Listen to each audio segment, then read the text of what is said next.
그날 오후 서울의 거리는 후텁지근함으로 들끓었습니다. 4월의 후텁지근한 오후, 끈질긴 보슬비는 열기를 축축한 수증기로 바꿔 피부에 달라붙었고 사람들은 서둘러 몸을 숨길 곳을 찾아 발걸음을 재촉했습니다. 강남대로의 아수라장 같은 교통체증 속에서 한 젊은 여인이 가슴에 꽃바구니를 안고 민첩하게 움직였습니다. 23살의 지수 씨는 짙은 갈색 머리를 질끈 묶은 단순한 포니테일에 결단력과 피로가 뒤섞인 눈빛을 하고 있었습니다. 그녀는 비로부터 꽃을 보호하는 화려한 스카프를 고쳐매며 부드러우면서도 단호한 목소리로 상품을 권했습니다. 싱싱한 꽃이에요. 예쁜 장미인데 사모님께 선물하세요. 지수 씨는 이 도심 지역에서 이미 잘 알려진 존재였습니다. 17살에 자란 보육원을 떠난 이후 그녀는 도시의 가장 붐비는 거리 모퉁이에서 꽃을 팔아 생계를 유지했습니다. 쉬운 삶은 아니었지만 그녀가 아는 유일한 삶이었습니다. 그녀는 경멸하는 시선, 악의적인 말, 그리고 그녀의 존재를 완전히 무시하고 서둘러 지나가는 대다수 사람들의 무관심에 맞서는 법을 일찍부터 배웠습니다. 하지만 지수 씨는 포기하지 않았습니다. 장미 한 송이가 팔릴 때마다 밥상 위의 음식, 김 아주머니의 하숙집에 낼 방세, 그리고 운이 좋다면 비상금을 위해 아껴둘 수 있는 몇 푼의 돈을 의미했습니다. 잠시 감동적인 이야기에 귀 기울이고 계십니다. 채널을 구독하시고 어느 도시에서 시청하시는지 댓글로 알려주시면 저희 작업에 큰 도움이 됩니다. 갑자기 비가 굵어지더니 소나기로 변했습니다. 지수 씨는 피할 곳을 찾아 달렸고 그녀의 시선은 한 고급 보석상의 우아한 차양에 멈췄습니다. 정면은 웅장했고 반짝이는 진열장에는 그녀가 평생 벌어도 살 수 없을 다이아몬드 목걸이와 시계들이 전시되어 있었습니다. 그녀는 입구에서 꼼짝 않는 경비원들을 바라보며 잠시 망설였지만 소나기는 선택의 여지를 주지 않았습니다. 꽃을 너무 적시지 않도록 조심하며 지수 씨는 차양 아래 측면 벽에 조용히 기댔습니다. 그곳에서 그녀는 거대한 유리문 너머로 가게의 호화로운 움직임을 볼 수 있었습니다. 명품 가방을 든 우아한 여성들, 정장 차림의 남성들이 값비싼 반지를 살피는 모습, 완벽하게 차려입은 점원들이 샴페인을 제공하는 모습. 그곳은 그녀의 세상과는 완전히 다른 세상이었고 젖은 보도 몇 미터만이 그들을 갈라놓고 있었습니다. 그녀는 2명의 경비원이 다가오는 것을 알아차리지 못했습니다. 아가씨, 여기 앞에 있으면 안 됩니다. 덩치가 크고 어깨가 넓으며 표정이 엄격한 한 남자가 말했습니다. 지수 씨는 놀라서 올려다보았습니다. 죄송해요. 비가 그칠 때까지만 기다릴게요. 아무에게도 방해되지 않을 거예요. 키는 작지만 마찬가지로 위협적인 두 번째 경비원은 팔짱을 끼었습니다. 다들 그렇게 말하죠. 그러고는 손님들에게 돈을 구걸하거나 문제를 일으킵니다. 그냥 가시는 게 좋을 겁니다. 저는 아무에게도 구걸하지 않아요. 그녀는 가슴속에서 타오르는 불공평함을 느끼며 항의했습니다. 저는 그냥 꽃을 팔고 있어요. 보세요. 저희도 문제를 원하지 않지만 여기 계시면 안 됩니다. 회사 방침입니다. 지수 씨가 대답하려 했을 때 첫 번째 경비원이 그녀의 바구니를 가리켰습니다. 안에 뭐가 있는지 봅시다. 그냥 꽃뿐이에요. 그녀가 말했지만 목소리가 떨렸습니다. 그녀는 그들이 단순히 그녀를 쫓아내려는 의도가 아님을 깨닫자 심장이 빠르게 뛰기 시작했습니다. 안으로 들어가서 매니저님과 이야기합시다. 키 큰 경비원이 결정하며 그녀의 팔을 단호하게 잡았습니다. 항의할 틈도 없이 지수 씨는 보석상 안으로 끌려 들어갔습니다. 대조는 즉각적이고 압도적이었습니다. 거리의 축축한 열기에서 벗어나 그녀는 부드러운 조명과 조용히 흐르는 클래식 음악이 있는 냉방 환경으로 들어섰습니다. 바닥은 광택이 나는 대리석이었고 크리스털 샹들리에의 불빛을 반사할 정도로 반짝였습니다. 잘 차려입은 손님들은 보석 보는 것을 멈추고 그녀를 쳐다보았습니다.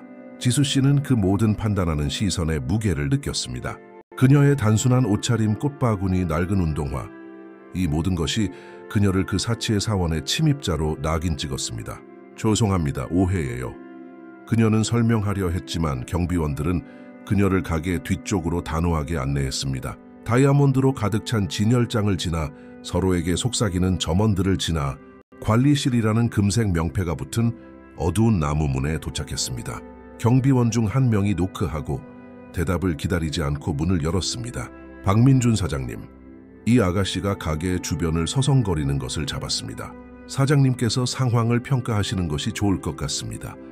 박민준 씨는 마후간이 책상 뒤에 앉아 서류를 검토하고 있었습니다. 그는 50살쯤으로 보였고 머리는 완벽하게 빗어 넘긴 흰머리에 맞춤 정장을 입고 문제를 신속하게 해결하는데 익숙한 표정을 짓고 있었습니다. 그가 눈을 들었을 때 그의 첫 반응은 짜증이었습니다. 무슨 일이죠? 처리해야 할 중요한 일이 있습니다. 이 아가씨가 가게 앞에 계속 서 있었습니다. 경비원이 설명했습니다. 무언가를 계획하고 있을까 의심했습니다. 지수 씨는 얼굴에 피가 솟아오르는 것을 느꼈습니다. 저는 아무것도 계획하고 있지 않았어요. 그냥 비를 피하고 있었을 뿐이에요.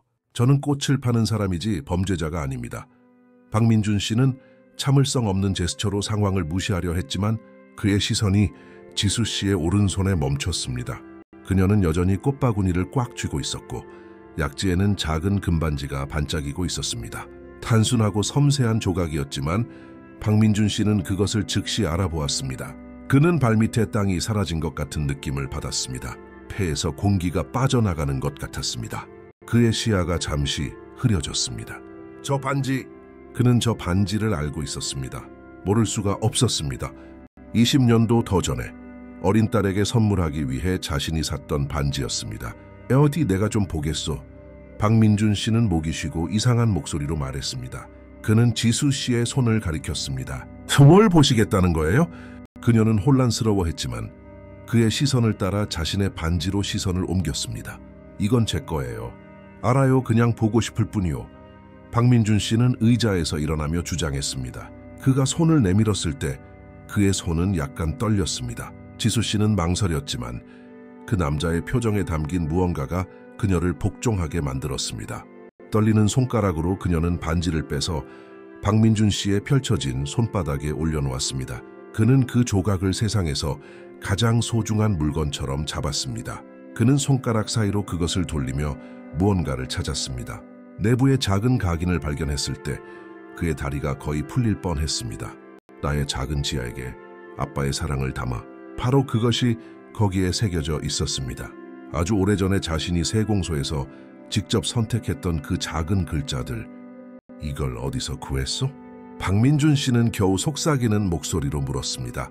지수 씨는 완전히 길을 잃은 채 그를 마주했습니다. 늘 가지고 있었어요. 기억나는 한 제 것이에요. 보유권에 맡겨졌을 때 저와 함께 있던 유일한 것이었어요. 보유권이라니. 박민준 씨는 그 단어들이 이해되지 않는 것처럼 반복했습니다. 나이가 몇 살이요? 23살이요. 그리고 보유권에 언제 맡겨졌소? 지수 씨는 이 부유하고 강력한 남자가 왜 자신의 이야기에 관심을 갖는지 이해하려 애쓰며 눈살을 찌푸렸습니다. 기록에는 제가 4~5살이었다고 되어 있어요. 그 전의 기억은 없어요. 경찰을 부른 한 가족에게 발견된 후 해아 보유권에 나타났다는 것만 알아요. 박민준 씨는 의자에 무겁게 주저앉았습니다. 그의 마음은 미친 듯이 작동하며 날짜, 장소, 불가능해 보이는 가능성들을 연결했습니다. 23년 전 그는 끔찍한 밤에 자신이 사랑했던 모든 것을 잃었습니다. 그의 아내 서윤 씨와 5살짜리 딸 지아는 교통사고 후 사라졌습니다. 차량은 서울 외곽의 한 외딴 도로에서 전복된 채 발견되었습니다. 서윤 씨는 그곳에 있었지만 지아는 사라졌습니다. 경찰은 며칠, 몇 주, 몇 달 동안 수색했습니다. 결코 그녀의 시신을 찾지 못했습니다. 그녀에게 무슨 일이 일어났는지에 대한 단서도 찾지 못했습니다. 박민준 씨는 그 상실을 결코 극복하지 못했습니다. 그는 고통에서 벗어나기 위해 사업 제국을 건설했지만 딸이 어딘가에 살아있을지도 모른다는 비밀스러운 희망을 항상 품고 있었습니다. 가둬줬소. 그는 갑자기 경비원들에게 이상한 목소리로 말했습니다. 그녀를 보내주시오. 하지만 사장님 한 명이 말하기 시작했습니다. 내가 그녀를 보내주라고 말했소. 박민준 씨는 단호하게 반복했습니다. 지금 당장. 경비원들은 혼란스러운 눈빛을 교환했지만 복종하며 방을 나섰습니다. 지수 씨는 여전히 그곳에 서서 아무것도 이해하지 못했습니다. 제 반지를 돌려받을 수 있을까요? 그녀는 조심스럽게 물었습니다. 박민준 씨는 손에 든 조각을 보고 그녀의 얼굴을 바라보았습니다. 처음으로 그는 그녀의 생김새를 진정으로 살폈습니다. 연한 갈색 눈, 얼굴형 코의 곡선, 거기에는 익숙한 무언가가 있었고 그가 정의할 수는 없었지만 그의 마음속 깊은 곳에서 울려 퍼지는 무언가가 있었습니다. 물론이요. 그는 마침내 말하며 지나치게 조심스럽게 반지를 돌려주었습니다. 번거롭게 해서 미안합니다. 가셔도 좋습니다. 지수 씨는 재빨리 반지를 받아 다시 손가락에 끼웠습니다. 그녀는 그 이상한 장소와 더 이상한 상황에서 벗어나고 싶어 몸을 돌렸습니다. 하지만 그녀가 문에 다다랐을 때 박민준 씨의 목소리가 그녀를 붙잡았습니다. 이름이 뭐라고 했어? 지수요. 박지수. 박민준 씨는 천천히 고개를 끄덕였습니다. 지수. 아름다운 이름이요. 고맙습니다. 그녀는 중얼거리고는 서둘러 나갔고 호기심 어린 손님들과 직원들의 시선을 지나 마침내 거리로 나왔습니다. 비는 가느다란 보슬비로 줄어 있었습니다. 지수 씨는 꽃바구니를 안고 재빨리 걸었고 심장은 여전히 빠르게 뛰고 있었습니다. 그녀는 방금 무슨 일이 일어났는지 이해할 수 없었습니다. 왜 그 남자는 그녀의 반지에 그렇게 신경을 썼을까요? 왜 그것을 보고 그토록 동요했을까요? 그녀가 젖은 보도를 따라 멀어지는 동안 박민준 씨는 그의 사무실에 남아 있었고 이미 전화기를 들고 있었습니다. 그는 외우고 있는 번호를 눌렀고 통화가 연결되기를 초조하게 기다렸습니다. 당장 여기로 와야겠소. 전화가 연결되자 그가 말했습니다. 급한 일입니다. 지에 관한 일이요. 그날 밤 지수 씨가 이상한 만남을 이해하려 애쓰며 하숙집의 작은 방으로 돌아왔을 때 박민준 씨는 청담동의 그의 대저택에 있었습니다. 저택은 웅장했고 정원은 세심하게 관리되었으며 건축은 고전과 현대가 혼합되어 있었습니다. 하지만 박민준 씨에게 그 거대한 집은 항상 너무 텅 비어 보였고 그의 고독을 울리는 방들로 가득 차 있었습니다. 그는 개인 서재에 있었는데 나무 책장에는 책과 액자에 담긴 사진들로 가득했습니다. 그중 하나가 특히 그의 책상 위에서 눈에 띄는 자리를 차지하고 있었습니다. 4살 때의 지하였는데 앞니 2개가 빠진 채 카메라를 향해 웃고 있었고 그가 그날 오후 지수 씨의 손에서 보았던 것과 똑같은 반지를 끼고 있었습니다. 그의 옆에 이현우 씨가 방으로 들어섰습니다. 이현우 씨는 15년 넘게 사립탐정으로 일해왔으며 수년 동안 박민준 씨의 다양한 민감한 문제를 도왔습니다. 키가 크고 마른 체형의 얇은 테 안경을 썼고 항상 진지한 표정을 짓는 그는 그의 신중함과 효율성으로 알려져 있었습니다. 전부 말해 주십시오. 이현우 씨가 책상 앞 안락의자에 앉으며 말했습니다. 박민준 씨는 다음 30분 동안 지수 씨와의 만남의 모든 세부 사항을 이야기했습니다. 그는 반지, 날짜의 우연의 일치, 그리고 그 젊은 여성을 바라볼 때 느꼈던 설명할 수 없는 감각에 대해 이야기했습니다. 이야기를 마쳤을 때 그는 침묵하며 이현우 씨가 자신이 미쳤다고 존재하지 않는 연결고리를 보고 있다고 말해 주기를 기다렸습니다. 하지만 이현우 씨는 생각에 잠긴 듯 고개를 끄덕일 뿐이었습니다. 즉시 시작하겠습니다. 그가 말했습니다. 제가 얻을 수 있는 모든 것이 필요합니다. 보유권 기록, 신분증명서, 그녀가 그곳에 어떻게 오게 되었는지에 대한 모든 정보요. 그리고 이현우 씨, 박민준 씨는 망설였습니다. 신중하게 해주십시오. 그녀가 정말로 내 딸이라면 그녀를 놀라게 하고 싶지 않습니다. 알겠습니다. 며칠 동안 이현우 씨가 일하는 동안 박민준 씨는 다른 어떤 것에도 집중할 수 없었습니다. 그는 중요한 회의를 취소하고 계약들을 보류했으며 동업자들의 전화를 무시했습니다. 그의 마음은 완전히 지수 씨와 그가 감히 스스로에게 인정할 수 없는 가능성에 집중되어 있었습니다. 한편 지수 씨는 일상을 계속했습니다. 매일 아침 일찍 일어나 꽃시장에 들러 최고의 상품을 고른 다음 평소의 판매 장소로 향했습니다. 하지만 그녀 안에 무언가가 변했습니다. 그녀는 보석상의 남자와 그가 그녀의 반지를 바라본 방식을 생각하는 것을 멈출 수 없었습니다. 그녀가 살고 있는 하숙집 주인인 김 아주머니는 그녀의 넋 나간 모습을 눈치챘습니다. 괜찮은 이야기야. 내 머리가 구름 속에 있는 것 같구나. 지수 씨는 확신 없이 미소 지었습니다. 괜찮아요, 아주머니. 그냥 피곤해서요. 흰 머리를 쪽 찐 머리에 꽃무늬 앞치마를 항상 두르고 있는 나이든 여성은 설득되지 않은 것 같았습니다. 너무 일만 하는구나. 정규직으로 제대로 된 일자리를 구해야지. 노력했어요, 아시잖아요. 가족도 추천인도 없는 사람을 아무도 고용하고 싶어 하지 않아요. 이게 더 쉬워요. 김 아주머니는 한숨을 쉬었지만 더 이상 주장하지 않았습니다. 그녀는 지수 씨의 이야기를 알고 있었고 그 젊은 여성이 직면한 어려움을 알고 있었습니다.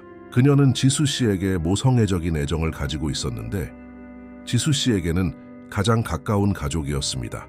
나흘 후 이현우 씨는 서류가 가득한 두꺼운 봉투를 들고 박민준 씨의 사무실로 돌아왔습니다. 많은 것을 찾았습니다. 그가 말하며 서류를 책상 위에 펼쳤습니다. 박민준 씨는 간절하게 몸을 숙였습니다. 박지수 씨는 2002년 6월 해아 보육원에 등록되었습니다. 그녀는 경부고속도로를 여행하던 한 가족에게 발견되었습니다. 약간의 부상을 입은 채 정신이 혼미한 상태였고 오직 그 반지 하나만을 착용하고 있었습니다. 차는 몇 미터 떨어진 곳에서 전복된 채 발견되었습니다. 날짜가 박민준 씨는 속삭였습니다. 같은 밤이군. 이현우 씨는 진지하게 고개를 끄덕였습니다. 정확합니다.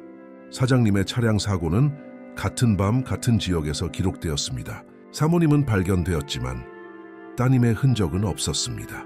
보육원에 보내진 소녀는 당시 지아와 같은 나이인 약 5살이었습니다. 박민준 씨는 눈물이 차오르는 것을 느꼈습니다. 20년 동안 그는 최악의 상황을 상상했습니다. 그는 끔찍한 가능성들로 자신을 고문했습니다. 그리고 이제 그의 딸이 살아있을 가능성, 그녀가 자신이 누구인지 모른 채 살아남아 자랐을 가능성이 되어 있습니다. 이현우 씨가 계속했습니다.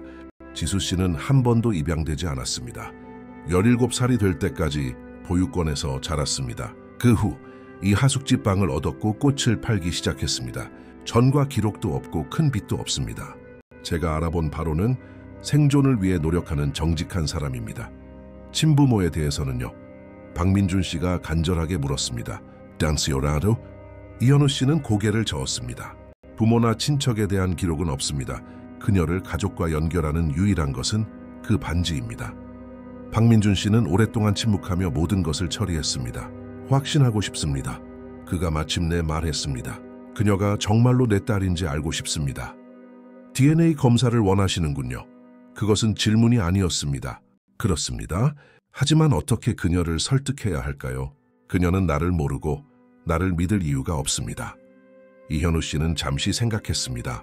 솔직하게 대하십시오. 지아에 대해, 사고에 대해, 그리고 반지에 대해 이야기하십시오. 만약 그녀가 사장님의 딸이라면 그녀 역시 진실을 알 자격이 있습니다.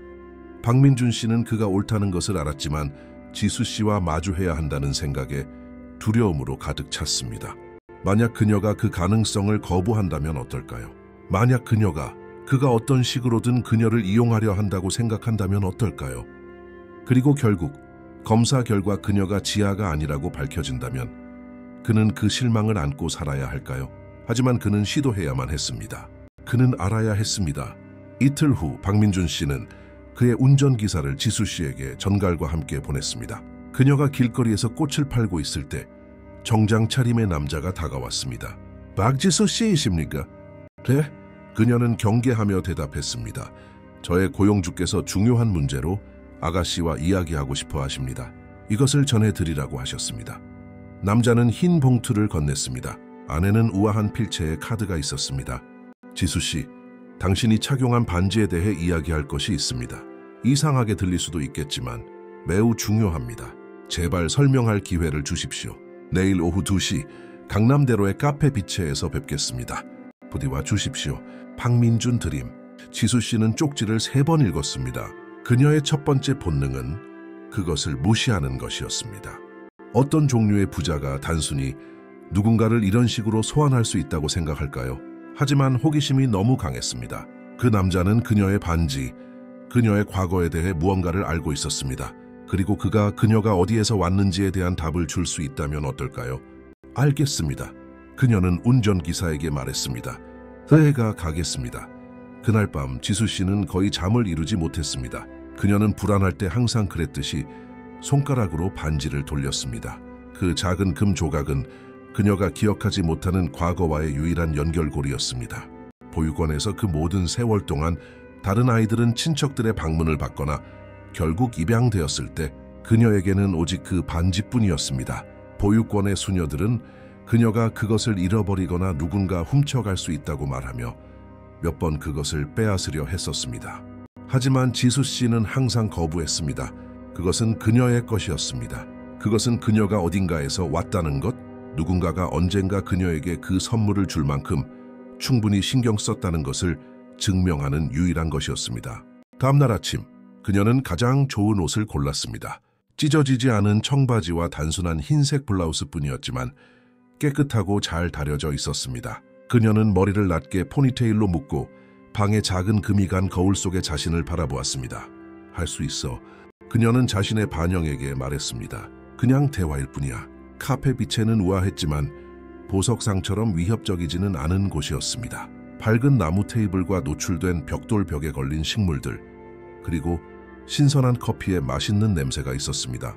지수 씨는 오후 2시 몇 분 전에 도착하여 간단한 커피를 주문하고 창가 근처 테이블에 앉았습니다. 컵을 잡고 있는 그녀의 손은 약간 떨렸습니다. 박민준 씨는 정각에 도착했습니다. 그는 들어오기 전에 창문으로 그녀를 보았고 잠시 멈춰야 했습니다. 그곳에서 오후의 빛이 그녀의 얼굴을 비추고 있는 모습은 서윤 씨와의 닮은 점이 부인할 수 없었습니다. 같은 연한 갈색 눈, 같은 턱선의 기울기. 그가 왜 이전에 알아차리지 못했을까요? 와주어서 고맙습니다. 그가 앉으며 말했습니다. 지수 씨는 고개를 끄덕이며 그의 얼굴을 살폈습니다. 가까이서 보니 그녀는 그의 눈가에 걱정의 주름과 머리카락의 흰실을 볼 수 있었습니다. 그는 피곤해 보였지만 동시에 희망에 차 있었습니다. 저의 반지에 대해 이야기하고 싶다고 하셨죠. 박민준 씨는 숨을 들이마셨습니다. 네. 하지만 먼저 당신에게 이야기를 하나 해줘야 할 것 같습니다. 그리고 그는 이야기를 들려주었습니다. 그가 무엇보다 사랑했던 아내 서윤 씨에 대해 이야기했습니다. 그의 삶의 빛이었던 딸 지아에 대해 이야기했습니다. 2002년 6월의 끔찍한 밤, 사고가 났다는 전화를 받았던 밤에 대해 이야기했습니다.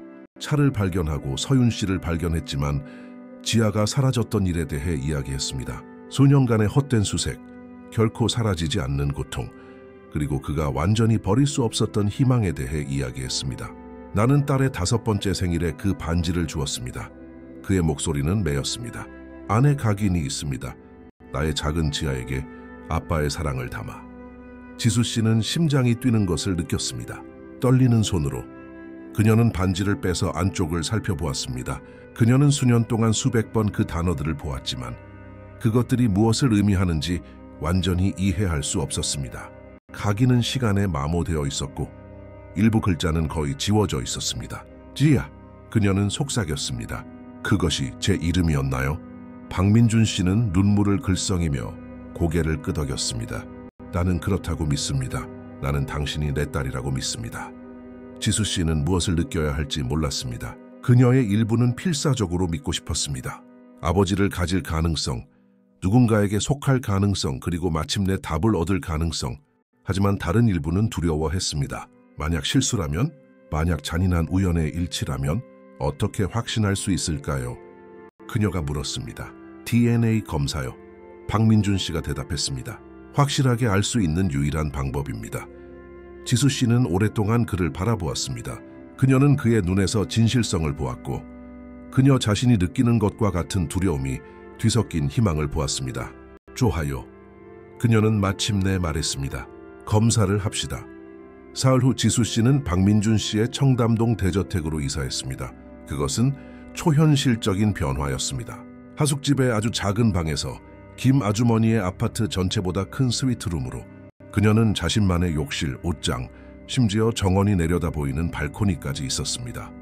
박민준 씨는 그녀가 원하는 방을 선택하도록 주장했지만 지수 씨는 일부러 어린 지아의 방이었던 분홍색 방을 피했습니다. 그녀는 아직 그럴 준비가 되지 않았습니다. 집은 인상적이었지만 동시에 위협적이었습니다. 2층 건물에 침실 6개, 서재, 영화관, 체육관, 그리고 뒷뜰에는 수영장이 있었습니다. 직원팀에는 가정부, 2명의 하녀, 정원사, 그리고 운전기사가 포함되어 있었습니다. 그들 모두는 지수 씨를 박 사장님의 딸로 소개받았고 그녀는 그들의 눈빛에서 잘 숨겨지지 않은 호기심을 볼 수 있었습니다. 처음 며칠은 경이로움과 불편함이 뒤섞였습니다. 지수 씨는 어떻게 행동해야 할지, 어떤 옷을 입어야 할지, 직원들과 어떻게 이야기해야 할지 몰랐습니다. 박민준 씨는 인내심을 가지고 모든 것을 설명했고 결코 그녀를 압박하지 않았습니다. 그는 그녀가 새 옷장을 마련하는 것을 돕기 위해 개인 쇼퍼를 고용했지만 지수 씨는 꽃을 팔 때 신었던 낡은 운동화를 포함하여 그녀의 오래된 옷들 일부를 유지하겠다고 주장했습니다. 그것들은 그녀가 어떤 사람이었는지와의 연결고리였고 그녀는 그것을 완전히 잃고 싶지 않았습니다. 나흘째 되는 날 저녁 식사 중에 박민준 씨는 그녀를 놀라게 한 무언가를 언급했습니다. 가족 회사에 대해 이야기해줘야겠소. 그가 스테이크를 자르며 말했습니다. 그리고 내 삼촌 박지훈에 대해서도. 지수 씨는 접시에서 눈을 들었습니다. 삼촌이요. 박민준 씨는 고개를 끄덕였습니다. 지훈은 나의 남동생이요. 그는 회사에서 일하고 있고 부사장입니다. 곧 만나게 될 겁니다. 왜 그런 목소리로 그를 말하세요? 지수 씨는 박민준 씨의 어조에서 미묘한 긴장을 감지하며 물었습니다. 박민준 씨는 한숨을 쉬었습니다. 지훈과 나는 항상 복잡한 관계를 가졌습니다. 아버지가 돌아가셨을 때 내가 장남이었기 때문에 회사 경영권을 내게 물려주었습니다. 지훈은 그것을 잘 받아들이지 못했습니다. 그는 더 많은 통제권, 더 많은 결정권을 가져야 한다고 생각합니다. 그리고 이제 제가 돌아왔으니 지수 씨는 천천히 이해하며 말했습니다. 제가 판도를 더 바꾼 거군요. 정확하오. 당신은 나의 합법적인 상속인이요. 그것은 결국 내가 은퇴하거나 아니 내가 더 이상 여기 없을 때 당신이 회사의 대부분을 물려받게 될 것이라는 의미입니다. 지훈은 이것을 기뻐하지 않을 겁니다. 지수 씨는 눈살을 찌푸렸습니다. 하지만 저는 사업에 대해 아무것도 몰라요. 공부도 안 했고 경험도 없어요. 배울 겁니다. 박민준 씨는 자신감 있게 말했습니다. 그리고 당장일 필요는 없소. 하지만 지훈은 당신의 존재를 알아야 합니다. 주말에 그를 저녁 식사에 초대할 겁니다. 당신들이 만나기를 바랍니다. 지수 씨는 삼촌을 만날 생각에 다음 며칠 동안 점점 더 불안해졌습니다. 박민준 씨는 그녀를 안심시키려 했지만 그녀는 그 역시 걱정하고 있다는 것을 느낄 수 있었습니다. 토요일 밤 박지훈 씨는 정각 8시에 도착했습니다. 지수 씨는 거실 창문으로 그를 관찰했습니다. 그는 박민준 씨보다 몇 살 어렸고 아마도 40대 초반으로 보였습니다. 그는 값비싸고 완벽하게 재단된 정장을 입고 있었고 검은 머리를 뒤로 빗어 넘겼으며 오만함에 가까운 자신감을 풍겼습니다. 그의 미소는 매력적이었지만 눈까지는 미치지 못했습니다. 민준 초대해줘서 고맙네. 지훈 씨는 들어오면서 기계적으로 형을 안았습니다. 함께 저녁 식사를 한 지 꽤 되었지. 자네에게 중요한 것을 말해줄 것이 있네.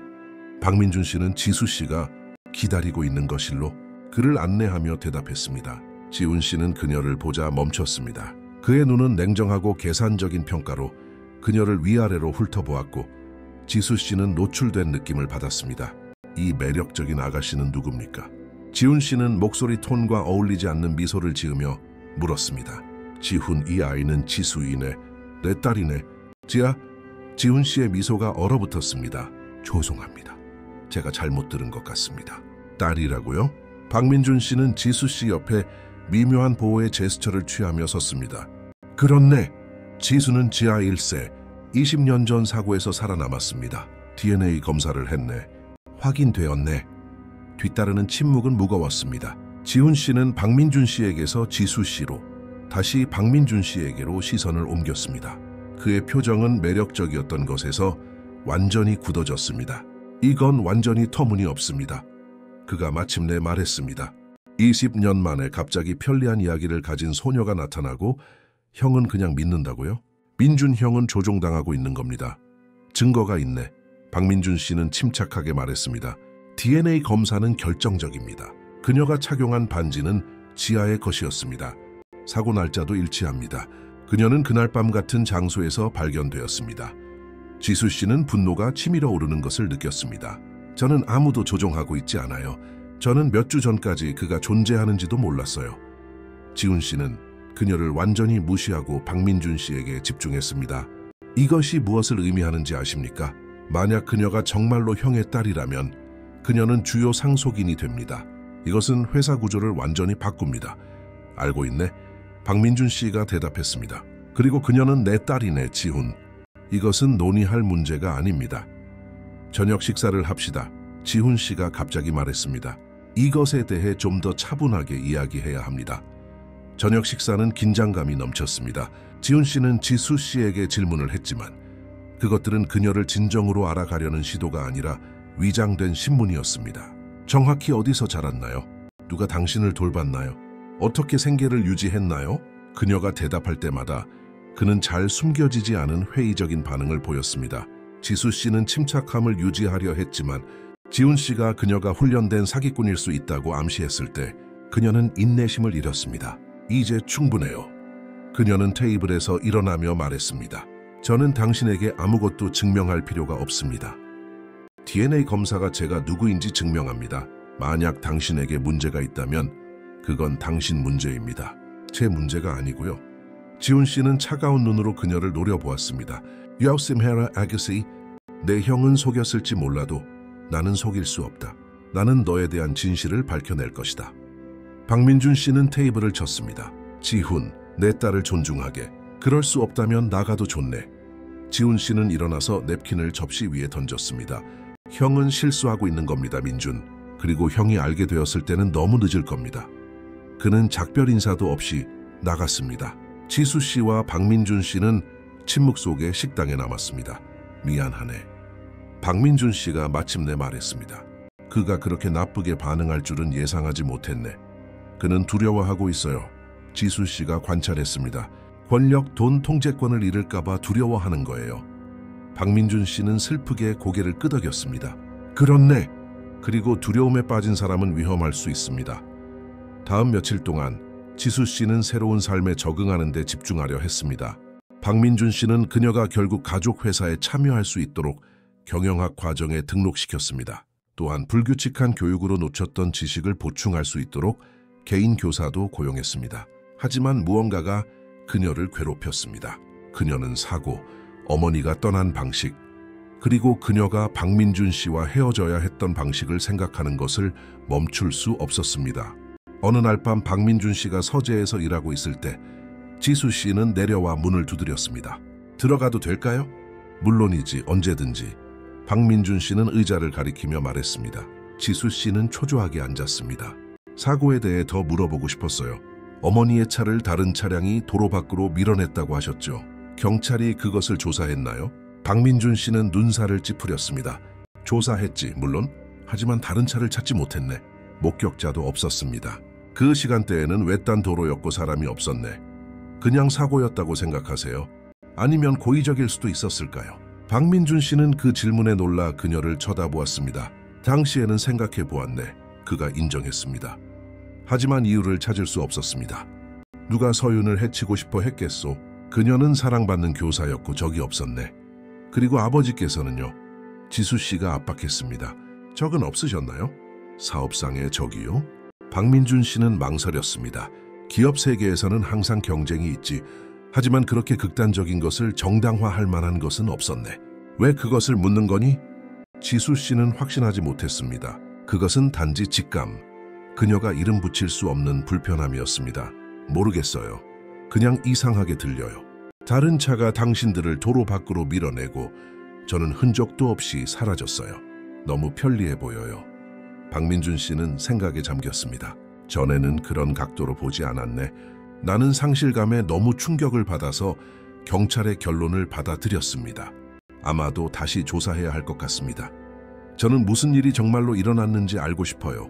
지수 씨는 단호하게 말했습니다. 알아야만 해요. 내일 이현우 씨에게 전화할 겁니다. 박민준 씨가 약속했습니다.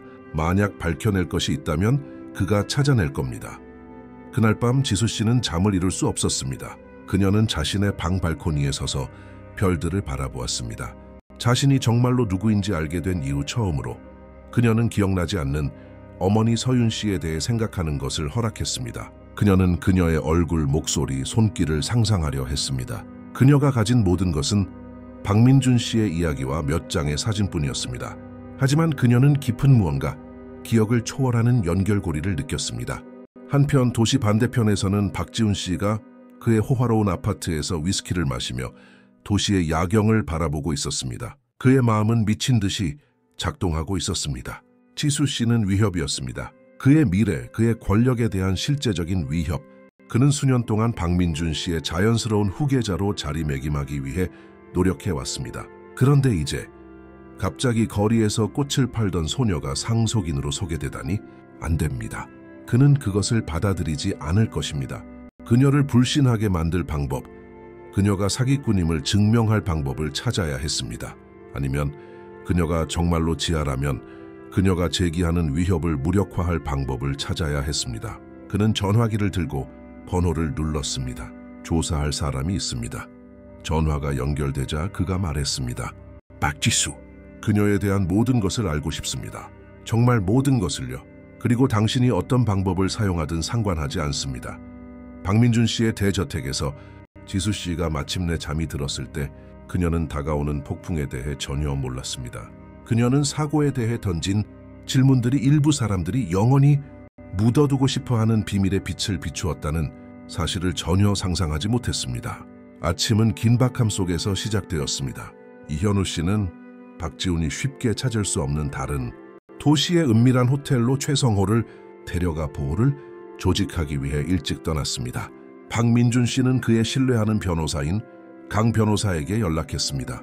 그는 60대의 흠잡을 데 없는 평판과 복잡한 사건에 대한 방대한 경험을 가진 사람이었습니다. 한편 지수 씨는 가만히 있을 수 없었습니다. 그녀는 저택을 서성이며 전날 밤에 폭로를 처리했습니다. 그녀를 그토록 차갑게 맞이했던 삼촌이 일어난 모든 일의 배후였습니다. 처음으로 그녀는 진정한 증오를 느꼈습니다. 강 변호사는 오전에 저택에 도착했습니다. 그는 박민준 씨와 지수 씨와 함께 서재에 앉아 박민준 씨가 모든 발견을 이야기하는 동안 주에 깊게 들었습니다. 심각한 사건입니다. 박민준 씨가 말을 마치자 변호사가 말했습니다. 하지만 우리는 전과 기록이 있는 한 사람의 진술보다 더 많은 것이 필요할 겁니다. 박지훈은 최성호가 면책이나 돈을 얻기 위해 거짓말을 하고 있다고 주장할 것입니다. 우리는 문서 증거가 필요합니다. 은행 기록요. 이현우 씨가 방으로 들어오며 말했습니다. 나츠는 2년 박지훈 씨의 계좌에 접근해야 합니다. 사고 전후 몇 주 동안 의심스러운 이체가 있었는지 확인해야 합니다. 박민준 씨는 망설였습니다. 그것은 법원 명령이 필요할 겁니다. 그리고 우리가 요청하는 즉시 박지훈에게 경고가 갈 겁니다. 반드시 그렇지는 않습니다. 강 변호사는 생각에 잠긴 듯 말했습니다. 심각한 범죄 수사를 위한 개연성 있는 원인을 입증할 수 있다면 저는 사법 비밀을 요청할 수 있습니다. 판사는 박지훈에게 즉시 통지하지 않고도 명령을 내릴 수 있습니다. 하지만 우리는 빨라야 합니다. 박지훈이 알기 전에 명령을 이행하는데 얼마나 많은 시간이 걸릴까요? 7CT 시간 박지훈에게 정보 제공자가 있다면 그보다 적을 수도 있습니다. 그럼 필요한 모든 것을 모을 시간이 사흘밖에 없다는 뜻이군요. 지수 씨는 단호하게 말했습니다. 시작합시다. 이현우 씨는 명령을 받는 즉시 기록을 분석할 수 있는 법의학 전문가들과 협력하기 위해 떠났습니다. 강 변호사는 판사에게 제출할 청원서를 준비하러 갔습니다. 박민준 씨와 지수 씨는 그들이 하려는 일의 무게에 둘러싸인 채 남겨졌습니다. 정말로 괜찮겠니? 박민준 씨가 딸에게 물었습니다. 일단 시작하면 되돌릴 수 없네. 박지훈은 내 동생이지만 위험한 인물이기도 합니다. 이것이 너를 위험에 빠뜨릴 수 있습니다. 지수 씨는 그를 마주했습니다. 그는 저에게서 엄마를 빼앗았어요.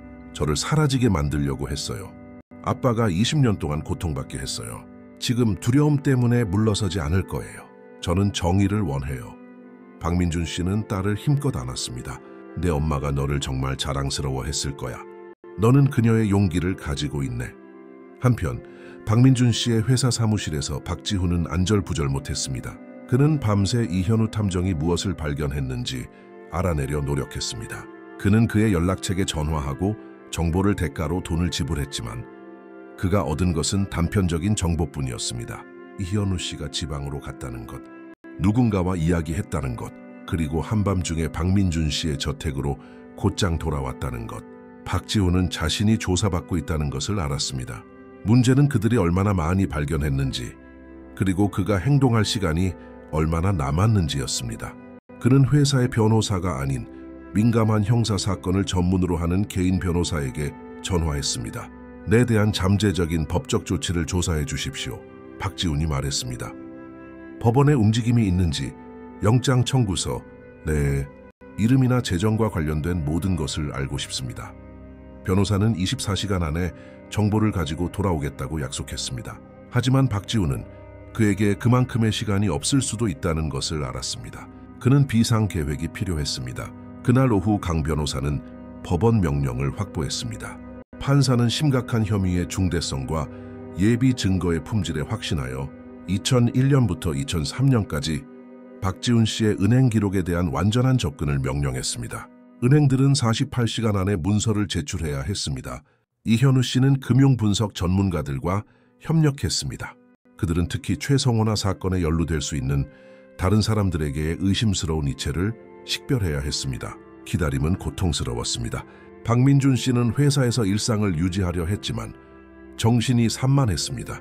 그는 외부 회의를 구실로 박지훈과의 만남을 피했습니다. 박지훈은 그것을 눈치챘고 더욱 의심하게 되었습니다. 지수 씨는 그 시간을 어머니에 대해 더 알아가는 데 사용했습니다. 박민준 씨는 모든 것을 보관하고 있었습니다. 서윤 씨의 일기, 그녀의 그림, 사진들. 지수 씨는 어머니의 글을 읽고 그녀가 어떤 사람이었는지 알아가는 데 시간을 보냈습니다. 사고 발생 불과 2주 전에 작성된 일기 중 하나에서 지수 씨는 그녀를 멈추게 한 무언가를 발견했습니다. 2002년 5월 일기. 회사 장부에서 발견한 무언가 때문에 걱정된다. 박지훈이 제출하는 재무 보고서에 불일치가 있다. 오늘 그에게 따졌더니 그는 매우 나쁘게 반응했다. 그는 내가 사업에 대해 아무것도 모른다고 말했고 내 미술 수업에나 신경 쓰라고 했다. 하지만 나는 내가 본 것을 알고 있다. 돈이 횡령되고 있다. 이것에 대해 민준에게 이야기해야 하는데 그는 합병 협상으로 너무 바쁘다. 확신하기 전에는 그를 걱정시키고 싶지 않다. 더 조사해 볼 것이다. 지수 씨는 즉시 박민준 씨에게 전화했습니다. 그는 그 기록을 읽고 얼굴이 창백해졌습니다. 서윤 씨가 무언가를 발견했던 것이군. 그녀가 박지훈을 조사하고 있었네. 이것이 모든 것을 바꿉니다. 박민준 씨가 말했습니다. 단순히 합병과 회사 통제에 관한 것이 아니었습니다. 박지훈에게는 추가적인 동기가 있었습니다. 서윤 씨는 그를 폭로하고 그의 명성을 망치고 심지어 횡령죄로 기소할 수도 있었습니다. 그는 자신을 보호하기 위해 그녀를 제거한 거예요. 지수 씨는 메스꺼움을 느끼며 덧붙였습니다. 그리고 저는 그저 방해가 되는 아이였어요. 박민준 씨는 딸을 안았고 둘 다 박지훈의 사악함의 크기를 다루었습니다. 그 순간 이현우 씨에게 전화가 왔습니다. 기록이 도착했습니다. 지금 법의학팀과 함께 분석하고 있습니다. 3시간 후 이현우 씨는 표시하고 강조된 문서들로 가득 찬 파일을 가지고 돌아왔습니다. 찾았습니다. 그가 서류를 테이블 위에 놓으며 말했습니다. 박지훈의 계좌에서 최성호 명의의 계좌로 3번의 이체가 있었습니다.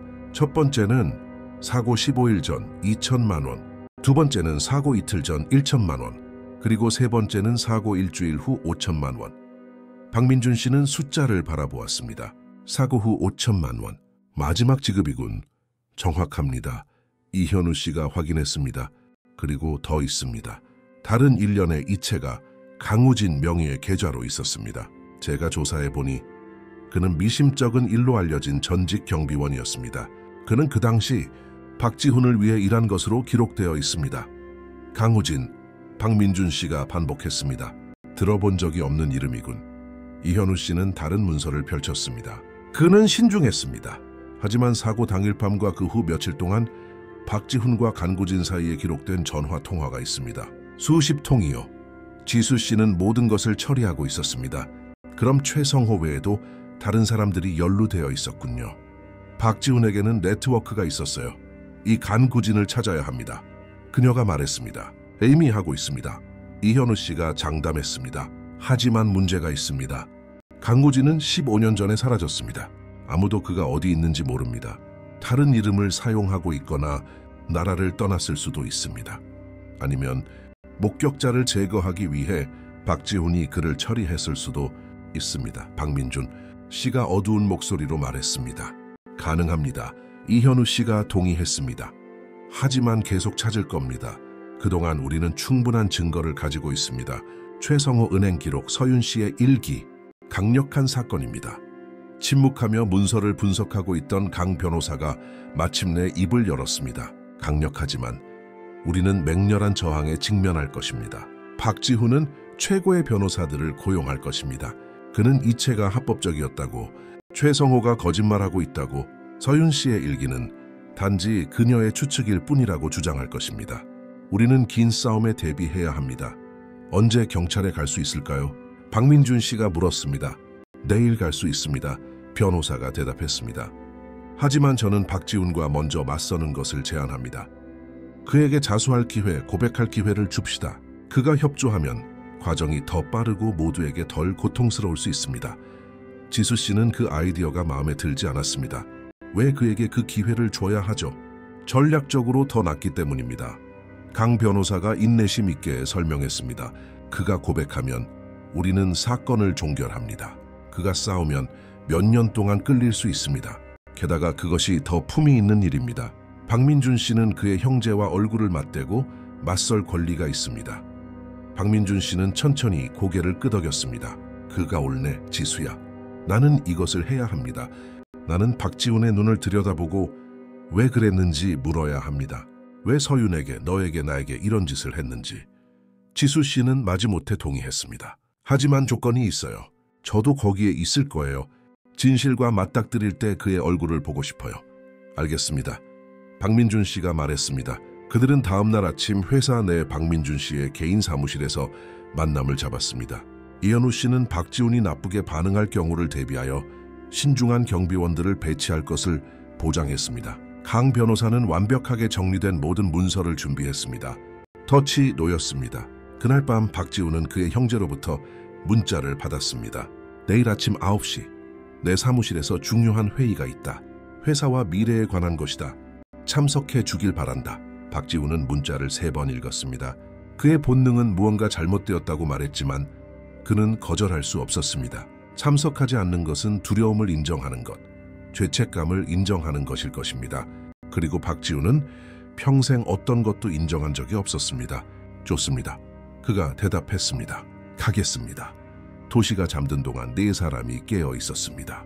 박민준 씨는 형제에게 할 말을 마음속으로 되풀이하며 배신감과 분노를 다루었습니다. 네, 지수 씨는 가족을 파괴한 남자를 보았을 때 감정을 어떻게 통제할지 연습했습니다. 이현우 씨는 사건의 모든 세부 사항을 확인하고 또 확인하며 허점이 없는지 확인했습니다. 그리고 박지훈은 그의 방어를 계획하며 박민준 씨가 무엇을 발견했든 자신이 무사히 벗어날 수 있을 것이라고 확신했습니다. 그는 항상 그랬습니다. 하지만 이번에는 박지훈이 틀렸습니다. 그의 인생에서 처음으로 그의 행동의 결과가 그를 따라잡으려 하고 있었습니다. 그리고 도망칠 곳은 없었습니다. 아침은 서울 위에 구름이 낀 차에 밝았습니다. 박민준 씨는 약속 시간보다 2시간 빠른 7시에 사무실에 도착했습니다. 형제와 맞설 정신적 준비를 할 시간이 필요했습니다. 지수 씨는 창백했지만 단호하게 그와 함께 있었습니다. 그들은 거의 밤을 새웠습니다. 이현우 씨는 30분 후 모든 증거가 완벽하게 정리된 파일들을 가져왔습니다. 강 변호사는 마지막으로 도착했고 그의 존재는 만남에 법적인 무게를 더했습니다. 복대 2명의 신중한 경비원을 배치했습니다. 이현우 씨가 알렸습니다. 박지훈이 어떤 짓이라도 하려 하면 그들이 즉시 들어올 겁니다. 필요하지 않기를 바랍니다. 강 변호사가 말했습니다. 하지만 준비하는 것이 좋습니다. 정각 9시에 박민준 씨의 비서가 박지훈의 도착을 알렸습니다.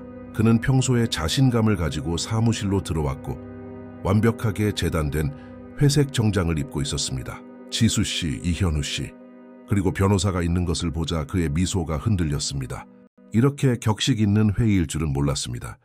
박지훈이 약간 긴장된 목소리로 말했습니다. 앉게 지훈. 박민준 씨가 테이블 앞에 고립된 의자를 가리키며 말했습니다. 다른 사람들은 그 주위에 배치되어 박지훈이 고립된 것처럼 보이는 반원을 만들었습니다. 그는 앉았지만 그의 자세는 뻣뻣하고 방어적이었습니다. 이것이 정확히 무엇에 관한 것입니까? 박민준 씨는 형을 바라보며 자신의 곁에서 자랐던 소년의 흔적을 찾으려 했습니다. 하지만 그가 본 것은 낯선 사람, 상상할 수 없는 행동을 할 수 있는 사람이었습니다. 2002년 6월에 대해 이야기해 봅시다. 박민준 씨가 시작했습니다. 특히 6월 23일 밤에 대해. 박지훈은 눈에 띄게 반응하지 않았지만 지수 씨는 그의 손가락이 의자 팔걸이를 약간 쥐는 것을 알아차렸습니다. 이해할 수 없습니다. 그 밤에 무슨 일이 있었습니까? 서윤과 지아가 죽었던 밤이네. 박민준 씨가 말했고 마지막 단어에서 그의 목소리가 약간 떨렸습니다. 아니 적어도 내가 생각했던 밤이지. 박지훈은 중립적인 표정을 유지했습니다. 끔찍한 비극이었습니다. 모두가 애도했습니다. 하지만 왜 이렇게 오랜 시간이 지난 지금 이것에 대해 이야기하고 있습니까? 우리가 진실을 발견했기 때문입니다. 지수 씨가 칼날처럼 날카로운 목소리로 말했습니다. 당신이 무슨 짓을 했는지 알아냈어요. 박지훈은 마침내 그녀를 직접 바라보았고 그의 눈에는 차가운 무언가가 있었습니다. 무쇠운 말을 하는지 모르겠습니다. 이현우 씨가 첫 번째 파일을 열었습니다. 당신의 기억을 되살려 드리겠습니다. 최성호, 그를 기억하십니까? 박지훈의 가면이 깨지기 시작했습니다. 그의 턱이 긴장되었습니다. 들어본 적이 없는 이름입니다. 확실합니까? 이현우 씨는 은행 거래 내역서를 꺼내며 계속했습니다. 당신의 기록에는 그에게 3번의 이체가 있습니다. 2002년 6월 8일 2천만 원, 6월 21일 1천만 원, 그리고 6월 30일 5천만 원. 박지훈은 문서를 보았지만 가져가지 않았습니다. 저는 많은 거래를 합니다. 모든 것을 기억할 수는 없습니다. 최성호는 당신을 아주 잘 기억합니다. 이현우 씨가 말했습니다. 게다가 그는 지금 보호를 받고 있으며 증언할 준비가 되어 있습니다. 그는 우리에게 모든 것을 말했습니다. 당신이 그를 고용하여 서윤 씨의 차를 도로 밖으로 밀어내도록 한 방법, 당신이 마지막 순간의 계획을 바꾸어 그녀가 지아와 함께 있을 특정 밤에 그렇게 하도록 지시한 방법, 당신이 아이가 살아남으면 돌보겠다고 약속한 방법. 박지훈의 얼굴이 붉어졌습니다. 이건 터무니없습니다. 내 말에 맞서는 범죄자의 말이라니. 그는 분명히 거래를 얻기 위해 거짓말을 하고 있는 겁니다. 강 변호사가 처음으로 입을 열었습니다. 보통은 동의할 겁니다. 하지만 더 있습니다. 그는 전화 통화 기록 4본을 테이블 위에 놓았습니다. 여기 사고 전후 몇 주 동안 당신과 최성호 사이의 모든 통화 기록이 있습니다. 공식적인 문서가 있을 때 접촉을 부인하기는 어렵습니다. 그리고 이것도 있습니다. 지수 씨가 어머니의 일기를 들고 말했습니다. 그녀는 표시된 페이지를 펼치고 큰 소리로 읽었습니다. 회사 장부에서 발견한 무언가 때문에 걱정된다. 박지훈이 제출하는 재무 보고서에 불일치가 있다. 그녀의 목소리가 약간 떨렸지만 계속했습니다. 오늘 그에게 따졌더니 그는 매우 나쁘게 반응했다. 그는 내가 사업에 대해 아무것도 모른다고 말했지만 나는 내가 본 것을 알고 있다. 돈이 횡령되고 있다. 그녀는 알고 있었어요, 지훈. 지수 씨는 분노의 눈물을 글썽이며 말했습니다. 내 어머니는 당신이 회사에서 훔치고 있다는 것을 알았어요. 그녀는 아버지에게 말하려 했어요. 그래서 당신은 그녀를 제거한 거예요. 박지훈은 갑자기 일어섰습니다. 그것은 사기입니다. 당신들은 증거를 조작하고 문서를 조작하고 있습니다. 앉게. 박민준 씨가 명령했고 그의 목소리에는 박지훈을 망설이게 만드는 권위가 있었습니다. 우리에게는 증인이 있네. 문서 증거가 있네. 서윤이 직접 쓴 일기가 있네. 법원 명령에 따라 은행 자체에서 제공한 은행 기록이 있네. 자네에게는 무엇이 있나? 침묵. 박지훈은 궁지에 몰린 동물처럼 사무실 주변을 둘러보았습니다. 그의 마음은 미친 듯이 작동하며 탈출구를 찾고 있었습니다. 아무것도 증명할 수 없습니다. 그가 마침내 말했지만 그의 목소리에서 자신감은 사라졌습니다. 최성호는 범죄자입니다. 일기는 단지 추측일 뿐입니다. 이체는 무엇이든 될 수 있습니다. 그리고 간구진도 있습니다. 이현우 씨가 박지훈의 반응을 관찰하며 덧붙였습니다. 우리는 당신들 사이의 통화도 보았습니다. 그에게의 이체도요. 우리는 그가 연루되었다는 것을 알고 있습니다. 박지훈의 얼굴이 창백해졌습니다. 그는 어디에 있습니까? 좋은 질문입니다. 이현우 씨가 말했습니다. 간구진은 15년 전에 사라졌습니다. 당신에게는 매우 편리한 일이죠. 당신의 증인들을 제거한 것이겠죠. 당신이 그를 침묵시키기 전에 도망칠 운이 좋았던 최성호와는 다르게 말입니다. 그만. 박지훈이 소리쳤습니다. 당신들은 아무것도 없습니다. 법정에서 통할 만한 것은 아무것도 없습니다. 어쩌면요. 강 변호사가 침착하게 말했습니다. 어쩌면 충분할 수도 있습니다. 하지만 모두에게 더 나은 해결책이 있습니다. 당신이 고백하는 것입니다. 모든 진실을 말하는 것입니다. 그 대가로 우리는 검사와 조건을 협상할 수 있습니다. 박지훈은 거칠고 유머 없는 소리를 내며 웃었습니다. 고백이라고요? 제가 바보인 줄 아십니까? 하지 않은 일을 고백하지 않을 겁니다. 박민준 씨는 일어나서 테이블 위에 손을 얹었습니다. 나를 보게 지훈, 자네는 내 동생이네. 우리는 함께 자랐네. 나는 항상 자네를 보호하려 했고 아버지가 자네를 제외하고 싶어 했을 때도 회사에서 자네에게 자리를 주었네. 그런데 자네가 이런 짓을 했네. 내 아내를 죽였네. 내 딸을 죽이려 했네. 내가 모든 것을 잃었다고 생각하며 20년 동안 지옥 속에서 살게 했네. 왜? 돈 때문에? 권력 때문에? 박지훈은 박민준 씨의 눈을 마주했고 잠시 동안 그의 가면이 완전히 벗겨졌습니다.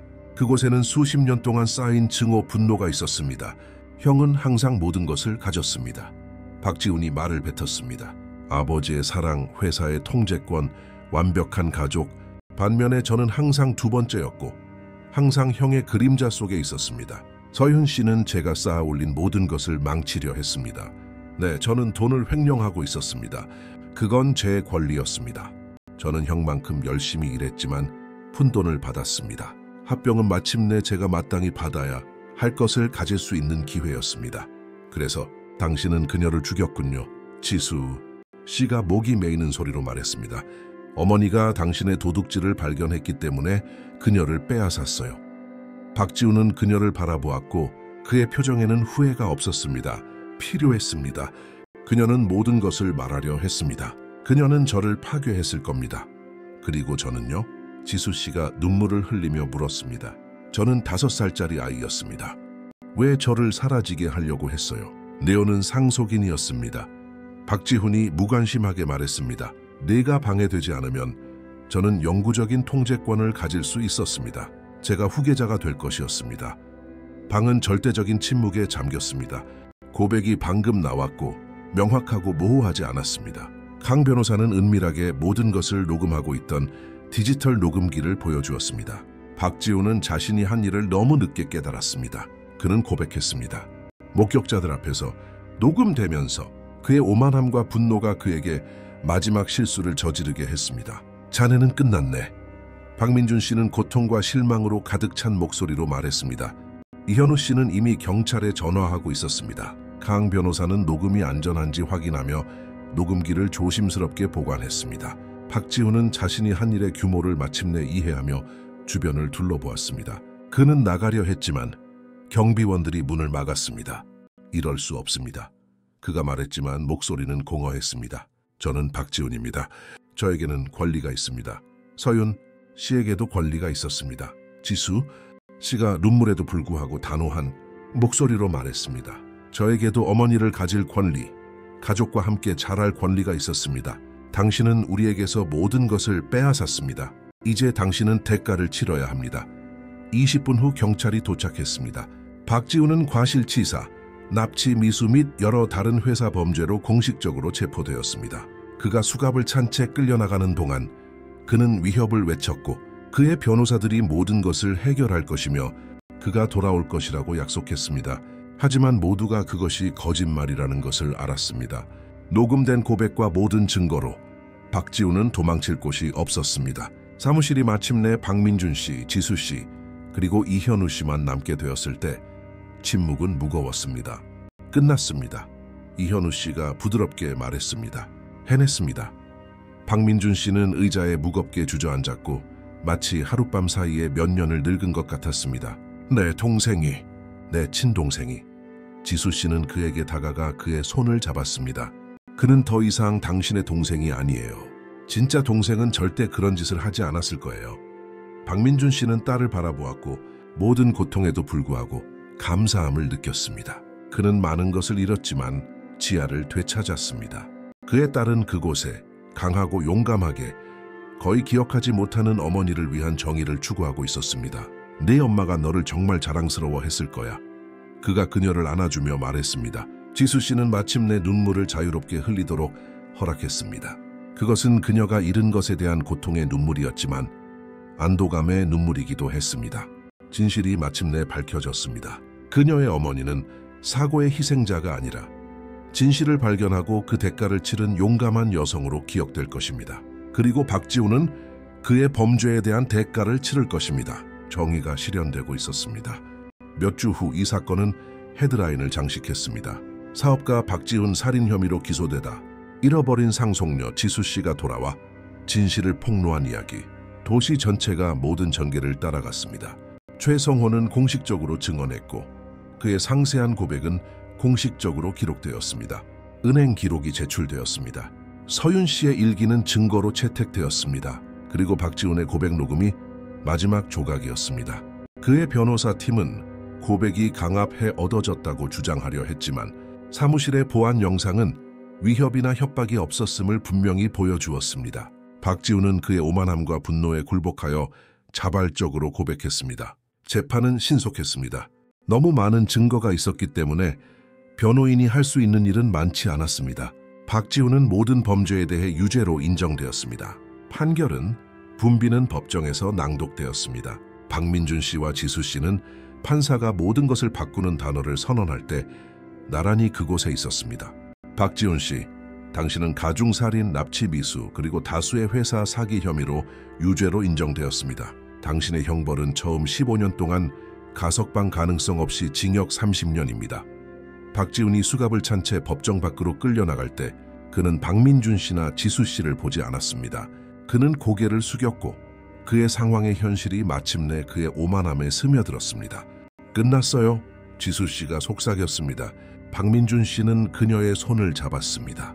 그래, 마침내 끝났네. 재판 6개월 후 박민준 씨의 저택의 삶은 새로운 리듬을 찾았습니다. 지수 씨의 아침은 거리에서 꽃을 팔 때와는 매우 다르게 시작되었습니다. 그녀는 넓은 침실에서 일어나 정원이 내려다 보이는 발코니에서 아버지와 아침 식사를 하고 함께 회사로 향했습니다. 박민준 씨는 그녀가 압박 없이 점진적으로 가족 사업을 배우기 시작하도록 주장했습니다. 지수 씨는 오전에 경영학 과정을 수강하고 오후에는 아버지 옆에서 일하며 회사가 어떻게 운영되는지에 대한 모든 세부 사항을 흡수했습니다. 놀랍게도 그녀는 그것에 대한 재능이 있다는 것을 발견했습니다. 거리에서의 그녀의 삶의 경험, 협상하고 사람들을 읽고 문제를 신속하게 해결해야 했던 경험이 사업 세계에 잘 적용되었습니다.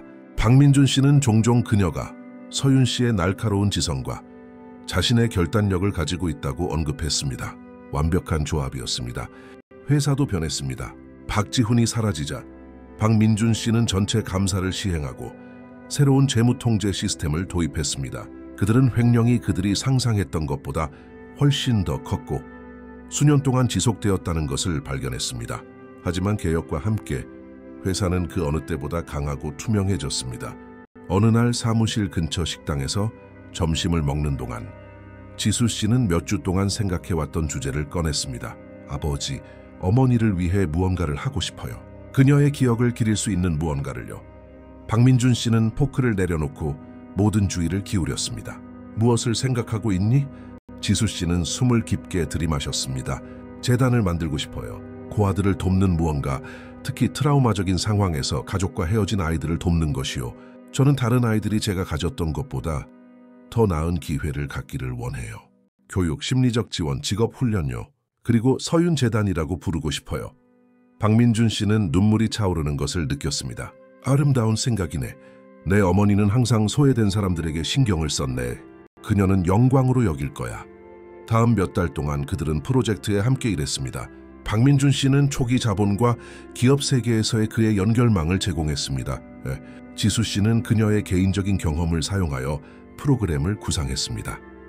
그녀는 고아원 아이들이 무엇을 필요로 하는지 정확히 알고 있었는데 그녀가 그 현실을 살았기 때문이었습니다. 재단의 본부는 서울 중심부에 개조된 건물에 설립되었습니다.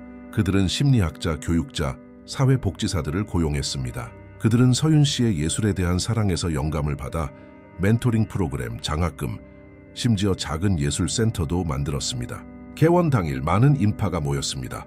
기업 파트너, 정부 대표, 지역 과원 아이들, 그리고 물론 그녀가 아무도 없을 때 그녀의 가족이었던 여성에게 경의를 표하기 위해 지수 씨가 초대한 김 아주머니도 있었습니다.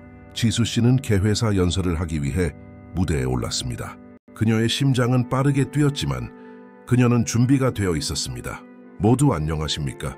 제 이름은 박지수이며 이전에는 지수 씨로 알려져 있었습니다. 1년 전 저는 생계를 유지하기 위해 서울 거리에서 꽃을 팔았습니다. 저는 부모가 누구인지 어디에서 왔는지 모른 채 고아원에서 자랐습니다. 삶은 힘들었지만 저는 많은 사람들이 가지지 못한 것을 가지고 있었습니다. 저는 희망을 가지고 있었습니다. 그녀는 청중을 바라보며 잠시 멈췄습니다.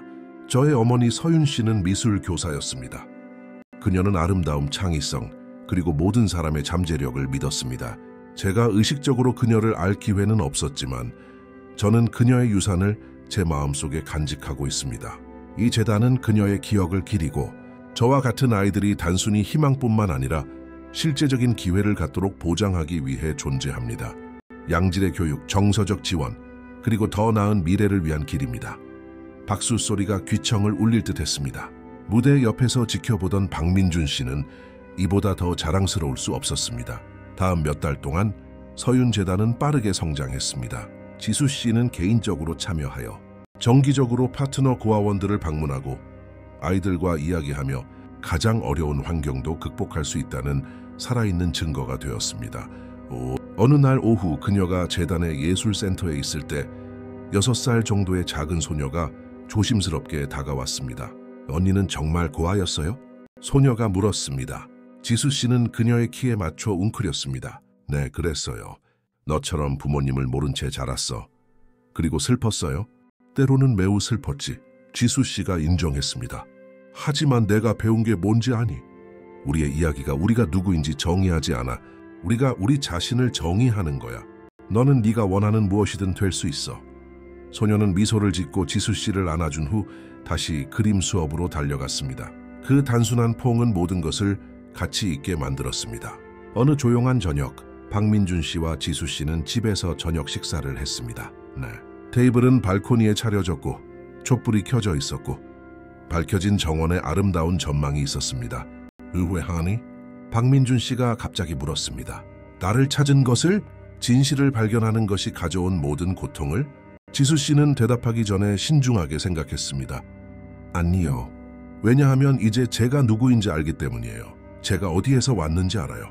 그리고 다른 사람들의 삶의 변화를 만들 기회가 있어요. 게다가 저는 아버지를 찾았어요. 나의 아빠를 찾았어요. 박민준 씨는 테이블 너머로 그녀의 손을 잡았습니다. 네가 나를 구했단다, 알겠니? 서윤과 너를 잃은 후 나는 20년 동안 살아가기만 했을 뿐 살지는 않았단다. 거대한 회사를 건설했지만 내 삶은 공허했지. 네가 그 공허함을 채워주었네. 내게 다시 목적을 주었단다. 그들은 잔을 들어 그들이 찾은 것을 축하했을 뿐만 아니라 그들이 잃은 것을 기리며 건배했습니다. 그 순간 지수 씨는 가능하다고 알지 못했던 평화를 느꼈습니다. 주말에 지수 씨는 특별한 습관을 유지했습니다. 그녀는 서윤 씨가 묻힌 묘지를 방문했습니다. 박민준 씨는 무덤을 개조하여 주변에 꽃밭이 있는 작은 기념관으로 만들었습니다. 지수 씨는 항상 신선한 장미를 가져갔는데 그것은 그녀의 옛 직업과 어머니의 꽃에 대한 사랑과의 연결고리였습니다. 그녀는 그곳에 앉아 재단에 대해, 일에 대해, 그리고 자신이 어떻게 느끼는지에 대해 이야기했습니다. 엄마, 오늘 엄마가 가장 좋아하는 꽃, 흰 장미를 가져왔어요. 재단은 아주 잘 되고 있어요. 이번 달에 50명의 아이들을 더 도왔어요. 엄마를 자랑스럽게 만들려고 노력하고 있어요. 그녀는 마치 대답을 기다리는 것처럼 잠시 멈췄습니다. 아빠도 잘 지내고 계세요. 이제 정말로 웃으세요. 저를 찾는 것이 그에게 평화를 찾는데 도움이 된 것 같아요. 우리 둘 다 엄마의 기억을 최선을 다해 기리려고 노력하고 있어요. 엄마도 그랬겠죠? 만약 엄마가 여기 계셨다면 정의를 위해 싸우고 도움이 필요한 사람들을 도왔겠죠? 제가 올바른 길을 가고 있기를 바랍니다.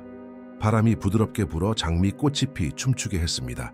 지수 씨는 그것이 그녀의 어머니가 대답하는 것, 그렇다고 자랑스럽다고 말하는 것이라고 믿기로 선택했습니다. 재판 1년 후 회사에서 작은 행사가 있었습니다. 박민준 씨는 공식적으로 CEO에서 은퇴했습니다. 완전히는 아니었고 그는 여전히 이사회 의장이 될 것이었지만 일상 업무는 그가 영입한 새로운 CEO, 경험 많고 신뢰할 수 있는 임원이 이끌게 될 것이었습니다. 하지만 그는 무언가를 더 발표하는 데 중점을 두었습니다. 박지수 씨는 사회공헌 및 혁신 부사장으로 임명될 것입니다. 그녀는 재단뿐만 아니라 회사의 사회적 책임 이니셔티브도 이끌 것입니다. 그리고 그녀가 준비가 되면 몇 년 안에 그녀는 훨씬 더 많은 책임 있는 위치를 맡게 될 것입니다. 지수 씨는 CEO가 되기를 원하지 않았습니다. 적어도 아직은, 어쩌면 결코 아닐 수도 있습니다. 하지만 그녀는 변화를 만들고 싶었습니다. 그리고 이 새로운 위치에서 그녀는 바로 그것을 할 수 있었습니다. 밤에 그들은 집에서 축하했습니다. 김 아주머니가 그곳에 있었고 이제 그들의 삶에서 정기적인 존재가 되었습니다. 이현우 씨도 마찬가지였고 그는 가족의 가까운 친구가 되었습니다. 강 변호사는 축하하기 위해 잠시 들렀습니다. 그것은 작은 축하 행사였지만 사랑과 의미로 가득했습니다. 지수 씨는 방을 둘러보았고 그의 아버지가 이현우 씨의 농담에 웃고 있는 모습, 김 아주머니가 항상 그랬듯이 모두에게 커피를 제공하는 모습을 보았고 감사함을 느꼈습니다. 그녀의 삶은 완전히 바뀌었습니다. 거리에 꽃 파는 사람에서 제국의 상속녀로. 하지만 돈이나 지위보다 더 중요한 것은 그녀는 가족을 찾았습니다. 그녀는 목적을 찾았습니다. 그녀는 어머니를 위한 정의를 찾았습니다. 잠자리에 들기 전에 지수 씨는 어린 지아의 방이었던 곳으로 갔습니다. 박민준 씨는 그녀에게 장식을 바꾸고 싶은지 물었지만 그녀는 그대로 유지하는 것을 선호했습니다. 그것은 그녀가 어떤 사람이었는지, 모든 것을 잃었지만 어떤 면에서는 살아남은 소녀와의 연결고리였습니다. 그녀는 서랍장 위에 액자에 담긴 사진을 들었습니다. 서윤 씨와 지아가 함께 어머니와 딸이 카메라를 향해 웃고 있는 사진이었습니다. 지수 씨는 손가락으로 어머니의 얼굴 윤곽을 따라 그렸습니다. 해냈어요, 엄마. 그녀가 속삭였습니다. 우리는 정의를 얻었어요. 지우는 자신이 한 일에 대한 대가를 치를 거예요. 그리고 저는 아빠를 찾았어요. 저의 자리를 찾았어요. 저는 변화를 만들고 있어요. 엄마가 자랑스러워 하시기를 바라요.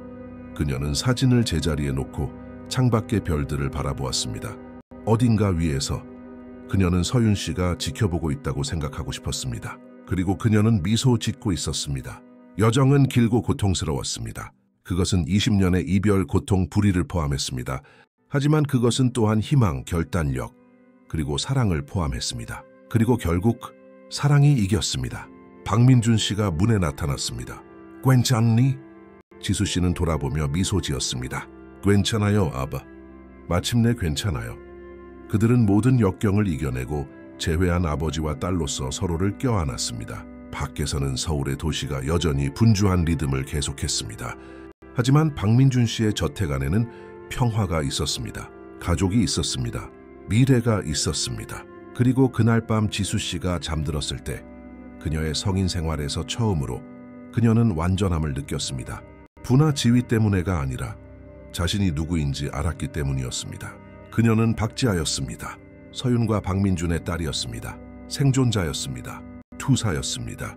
세상의 변화를 만들 사람, 그리고 그것은 이야기할 가치가 있는 이야기였습니다. 친애하는 청취자 여러분, 박민준 씨와 지수 씨의 이야기가 여러분의 마음에 닿았기를 바랍니다.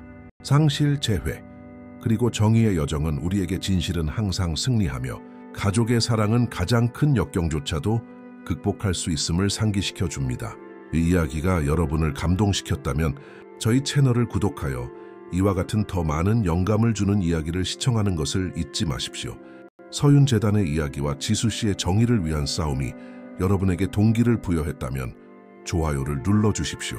그리고 댓글로 여러분의 생각을 알려주시면 좋겠습니다.